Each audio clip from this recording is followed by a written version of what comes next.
বাবু ওই যান, শোনো না। আরে বাবা, আর কোথায় তো দিতে হবে? সবসময় দুষ্টুমি করার ধান্দা, তাই না? তুমি তো এমন করে ডাকলে আদর চাও, তাই বললাম। ওকে বলো, শুনছি। আর দুষ্টুমি করবো না। ওই শোনা, আমার কাছে আসো তো একটু, আর প্লিজ আমাকে জড়িয়ে ধরে এখানটাতে একটু হাত রাখো। এখানটাতে মানে? আবার কোথায় হাত রাখতে হবে জান?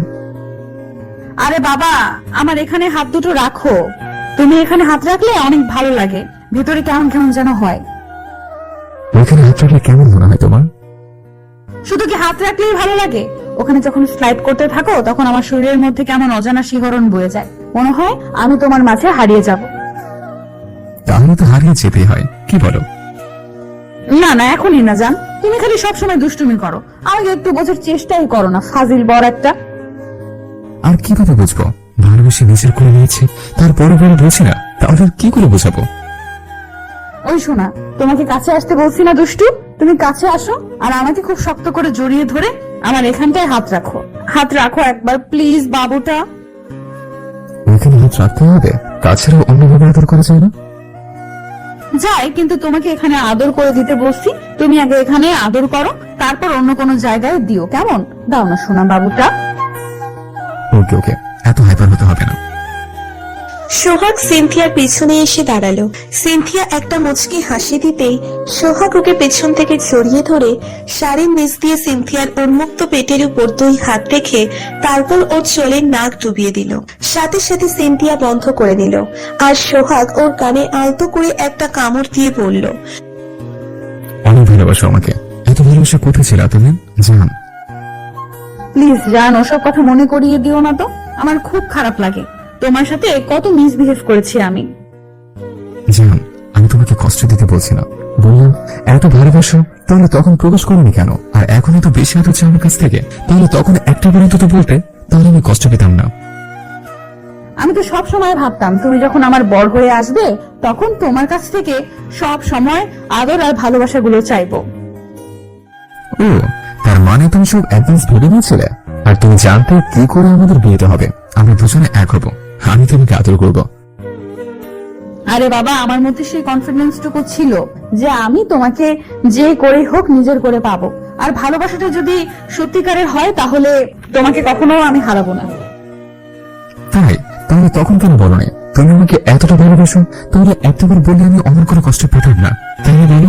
কিন্তু বলো না, এটা আমি কষ্ট পেয়েছি, ভেবেছি তোমাকে হারিয়ে ফেলবো।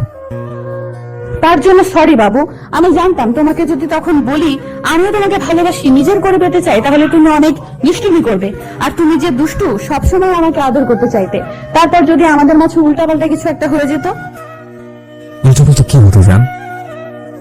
তুমি আমার সাথে রোম্যান্স করতে চাইতে আর আদর করতে চাইতে না, তারপর রোম্যান্স করার পর যদি আমি প্রেগনেন্ট হয়ে যেতাম তখন কি হতো? কি হতো? তুমি এমন হয়ে যেতে। যা দুষ্টু ছেলে একটা, সব সময় এসব উল্টাপাল্টা কথা, তোমার মুখে কি ভালো কিছু আসে না? কেন, আমি এটা কি খারাপ নাকি? সবাই যেখানে আমি হতে চায় সেখানে তুমি হতে চাও না, বলো? সবাই বিয়ের পর আম্মু হতে চায়, কিন্তু তুমি তো আমাকে বিয়ের আগেই করে দিতে চাইছিলে, তাহলে সেটা কি করে চাইবো বলো? আরে বাবা, করিনি তো। তুমি তো আমাকে কাছে আসতে দিতে না, সবসময় রাগারাগি করতে। আমি তো ভেবেছিলাম তুমি আমাকে কখনো ভালোবাসবে না, তাই তোমার অল্প অল্পগুলো থেকে প্রায় হাত ছেড়ে দিয়েছিলাম। কিন্তু তার 6টা মাস পর জানতে পারলাম তুমি নাকি আমাকে ভালোবাসো, বিয়ে করতে চাও। তুমি বাসায় এসে আব্বা আমাকে নাকি বুঝিয়েছো, কিন্তু কি করে বোঝালে বলো তো?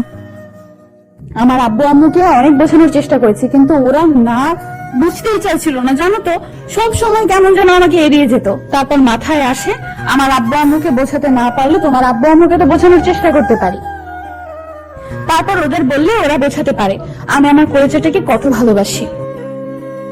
আমার বউটার বুদ্ধি আছে বলতে হয়, না হলে তো সহজে সবাইকে রাজি করে ফেলতো। আমার আব্বা আমাকে কি করে রাজি করালে বলতো? আরে বাবা, আমি আব্বু আম্মুকে বলেছিলাম, কিন্তু ওরা প্রথমে রাজি হচ্ছিল না, তাই 2-3 দিন খাওয়া দাওয়া বন্ধ করে দিয়েছিলাম, আর বলেছিলাম আমি তোমাকে না পেলে কারোর সাথেই আর কোনো কথাই বলবো না। আর আমি তো ভেবেছিলাম তুমি সুইসাইড করার চেষ্টা করছো, ভয় পেয়ে গেছিলাম। ধুর পাগল, কেন করবো এমনটা? আমি কি তোমাকে হারিয়ে ফেলবো বলো? ওরা যদি আমাদের নাও মেনে নিত তাহলে দুজনে পালিয়ে গিয়ে বিয়ে করতাম, তারপর তারপর কি? তারপর আমাদের যখন এটা বেবি আসতো তখন আমরা ওকে নিয়ে বাসায় চলে আসতাম। তখন তোমার আমার আব্বু আম্মু আমাদের ঠিকই মেনে নিত। কিন্তু আমি এতটুকু বুঝতে পারছি না, তুমি আব্বা আমাকে এত সহজে রাজি করলে কি করে? যেখানে ওরা আমার কথাই শুনতে চাইতো না, সেখানে তুমি ওদের এত তাড়াতাড়ি রাজি করলে কিভাবে? কি এমন বলেছিল ওদের? তোমার বাসায় এসে আমি প্রথমে মামিকে জড়িয়ে ধরে কান্না করতে করতে শুরু করে দিই। তখন মামি আমাকে অনেক বোঝানোর চেষ্টা করেছিল, কিন্তু পারছিল না। তখন আমি বলেছিলাম মামাকে ডাকতে। মামা আসতে, তারপর আমি আরো কান্না করি, আর মামাও আমাকে বোঝাই বলে আমি যেটা চাই ওরা সেটাই আমাকে দিবে। তখন ওদের বলেছিলাম আমি আর তুমি দুজন দুজনকে ভালোবাসি, কিন্তু তুমি এখন আমার উপর রাগ করে আছো, আমার সাথে কথা বলছো না, তাই আমি তোমাকে বিয়ে করতে চাই, তোমাকে সারা জীবনের জন্য কাছে পেতে চাই। ওরা রাগারাগি করলেও পরে আমি মামার পাগুলো ধরতেই মামা আমাকে বলেছিল আমি কথাগুলো ওদের আগে বললাম না কেন। তখন আমি নিজেও অবাক হয়েছিলাম। মামা বলেছিল মামা ওনারা ভেবেছিল আমাদের দুজনের বিয়েটা দিবে, কিন্তু আমার জন্যই বলতে পারছিল না, কারণ আমি অনেক রাগী সেজন্য। মধ্যখান থেকে শুরু শুরু কষ্ট পেতে হলো আমাকে। দেখাবো এখন মজা। কেন, আমি আবার কি করলাম? কি করলে মানে? আমাকে এত কষ্ট দিয়ে বলা হচ্ছে কি করলে? এখন সবটাই উসুল করে নেব। কেন, এখন কি তুমি আমাকে কি মারবে, বকা দিবে? জান, তোমার গায়ে হাত তুলবো না, কিন্তু রোমান্টিক টর্চার করবো, সবসময় আদরের উপর রাখবো, আর এত ভালোবাসবো যে খুব শীঘ্রই যেন তুমি বাবুরাম্ম হয়ে যাও। যা দুষ্টু বাজে ছেলে একটা, সব সময় কি সব কথা বলে? আমার লজ্জা লাগে না বুঝি? এসব কথা বলতে হয় না জান। বসে নিয়ে বললে কার সঙ্গে বলবো? তুমি আমাকে লজ্জা ফেলার জন্য এসব কথা বলো, তাই না? আমি বলছি না এসব উল্টাপাল্টা কথা আমাকে কখনো বলবে না। আমার খুব লজ্জা লাগে বাবুটা। আমি তো চাই তুমি আরো লজ্জায় পড়ো। কিন্তু কেন, আমাকে লজ্জায় ফেলতে কি তোমার খুব বেশি ভালো লাগে বলো? লাগতো লজ্জায় যখন তোমার গালগুলো লাল টমেটোর মতো হয়েছে আর নাকের উপর বিন্দু বিন্দু ঘামছে না, তারপর যখন তুমি চোখগুলো বন্ধ করে দাও তখন আমার মনে হয় তোমার এই টমেটোর মতো গালগুলোতে কামড়ে দেয়, নাকের উপর আদর করে দেয়, আর খুব বেশি ভালোবেসে নিজের করে নেই। বাজে ছেলেটা কি সব বলে? এসব কথা বলে তুমি আমার লজ্জাটাকে আরো বাড়িয়ে দিচ্ছ, তাই না? একদম ভালো হবে না এসব কথা বললে, আমার খুব ইয়ে পাচ্ছে। খুব আদর পাচ্ছে তাই না স্যার? আচ্ছা ঠিক আছে, আমি আদর করে দিচ্ছি। আরে বাবা না, আমার শরীরের মধ্যে কেমন যেন হচ্ছে। প্লিজ এমনটা বলিও না, তাহলে কিন্তু আমি লজ্জায় পুরো শেষ হয়ে যাব। জান, আমি লজ্জা দূর করার জন্য আছি না, তুমি তো লজ্জা পাও কিসের জন্য? দেখি তাকো আমার দিকে, আমি সব লজ্জা দূর করে দেব। কিন্তু কিভাবে? আর তুমি শুধু বলো আমার লজ্জাটাকে দূর করে দিবে, কিন্তু উল্টো আরো লজ্জায় ফেলে দাও। আমার বউকে লজ্জায় ফেলতে ভালো লাগে, তাতে তোমার কি? আমার কি, আমি তো লজ্জাটা পাই, লজ্জায় পুরো শেষ হয়ে যেতে ইচ্ছে করে। তুমি সেটা বুঝো না? তুমি তো একটা ফাজিল, সব সময় দুষ্টুমি করার চিন্তা ভাবনা তোমার মাথায় ঘুরতে থাকে। শয়তান ছেলে একটা। শয়তান ছেলে বললে তাহলে শয়তানিটা করেই দেখাতে হয়। এই না, তুমি আমাকে এইভাবে আদর দাও, আমার এইভাবে থাকতে ভালো লাগছে। এভাবে আদর না দিলে তাহলে কোন ভাবে দেব? আর তুমি কি ভাবছো আমি তোমাকে এইভাবে ছেড়ে দিয়ে অন্য কোনো ভাবে আদর করবো? আমি কি জানি না মনে করেছো? তুমি দুষ্টুমি করতে শুরু করলে আমাকে অনেক বেশি উত্তেজিত করে দাও, তারপর আমাকে বেঁধে নিয়ে যাও, আর সেখানে যেটা হয় সেটা আমি মুখে বলতে পারবো না। প্লিজ এমনটা করিও না, আমার এখানে থাকতে ভালো লাগছে। তাহলে আর কি, এখানে রোম্যান্সটা শুরু করে দেই, কি বলো? তোমার সমস্যা না হলে আমারও নেই। আর আমি জানি তুমি আদরগুলো খুব ভালোভাবে উপভোগ করো, নিজের সাথে আমাকে মেশানোর চেষ্টা করো। কারণ আমার পাগলটাকে আমি প্রচন্ড পরিমাণে ভালোবাসি, যেটা বলে বোঝাতে পারবো না। আর আমি চাই সে আমাকে সব সময় এভাবেই ভালোবাসুক। তাহলে বাধা দিচ্ছ কেন? আমি একটু আদর করি, চুপ করে থাকো প্লিজ। আমি মুখে বলেছি, কিন্তু কখনো তোমাকে দূরে সরিয়ে দিয়েছি জান? আর আমি তো বলেছি এখানে আমার থাকতে ভালো লাগছে। তুমি যখন আমার পেটের উপর স্লাইড করো তখন আমার খুব ভালো লাগে। প্লিজ জান, আমাকে এমন করে আদর দাও না কলিজা। সোহাগ একটা মুচকি হাসি দিল, তারপর ওর গলায় আর ঘাড়ে নাক ঘষতে লাগলো। এর মাঝে দুই হাতে সোহাগ ওর পেটের উপর স্লাইড করতে শুরু করে দিয়েছে, যার জন্য সিনথিয়া এক প্রকার কেঁপে কেঁপে উঠছিল।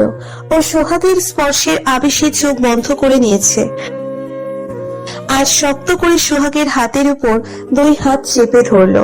সোহাগ বুঝতে পারছে সিনথিয়া উত্তেজিত হয়ে যাচ্ছে, ওর নিঃশ্বাসটা ভারী হয়ে আসছে, যার জন্য এক প্রকার শিউরে উঠেছে। সোহাগ ওর ঘাড়ে গলায় অনবরত কিস করে যাচ্ছে, যার জন্য সিনথিয়া পুরো পাগলের মতো হয়ে যাচ্ছে। একটা সময় সোহাগের আদরের মাত্রাটা এতটাই তীব্র হলো যার জন্য সিনথিয়া আর থাকতে না পেরে ওর দিকে ঘুরে খুব শক্ত করে আষ্টি পৃষ্ঠে জড়িয়ে ধরে।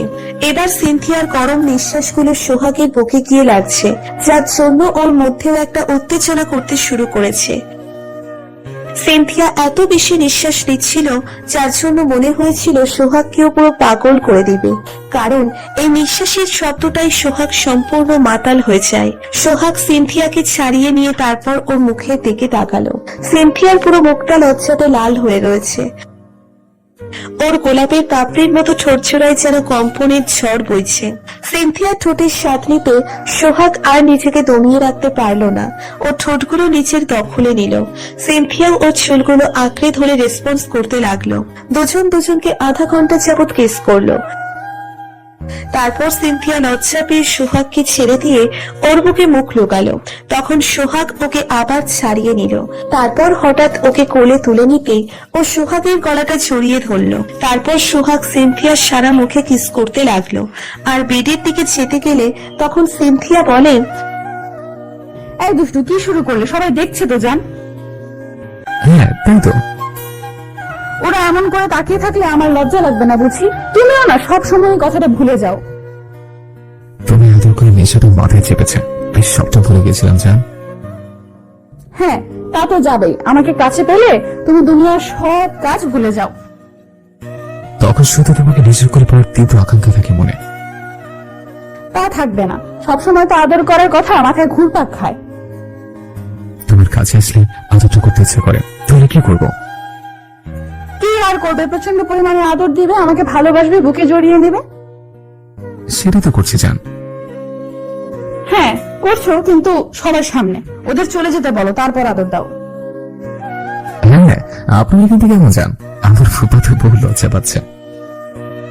ভালোবাসার সুন্দর সুন্দর ভাবে ভালোবাসতে পারে। ভালো থাকুক প্রত্যেকটা ভালোবাসার মানুষ। আমাদের ভিডিওটি কেমন লেগেছে তা কমেন্ট করে জানাতে ভুলবেন না। আর ভিডিওটি যদি ভালো লেগে থাকে তাহলে একটি লাইক করুন আর সাবস্ক্রাইব করে আমাদের পাশেই থাকুন। ধন্যবাদ সবাইকে আমাদের পাশে থাকার জন্য।